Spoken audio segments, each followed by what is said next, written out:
219 News Now is brought to you by the South Shore Line and by Strachan Van Til, making lives easier for 95 years. I'm Andrew Garcia, and this is your 219 News Now. Gas prices in northwest Indiana have surged by 19 cents per gallon following recent storms that led to flooding at the BP Whiting refinery. This has caused the average price of gasoline in the region to reach $3.34 per gallon, with the refinery's outage anticipated to push prices up by 15 to 35 cents in the upper Midwest.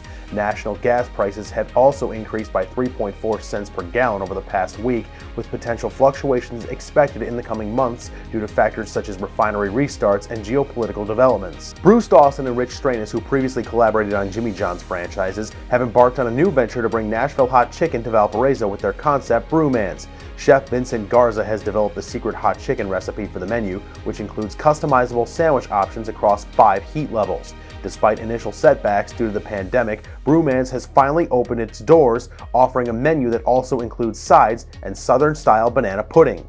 A police officer investigating the discovery of marijuana found in a parked vehicle discovered a residence in Valparaiso filled with filth and neglect, leading to the arrest of a 52-year-old woman and a 20-year-old man. The woman is facing charges of neglect of a dependent and animal neglect, while the man is charged with possessing marijuana. The officer found dirty clothes, garbage, and neglected dogs in kennels inside the residence, where 3 adults, 2 young people, and 2 children were living.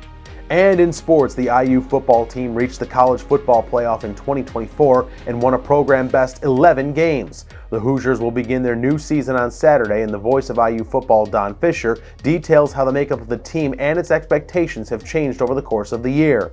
In my mind, there's no doubt he can get it done again, because I think he did a tremendous job in the recruiting of the transfer portal.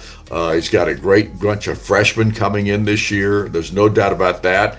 And 2 or 3 of those guys will probably end up playing some football this season for IU. But there was a lot of work to do in the transfer portal. Cignetti did that.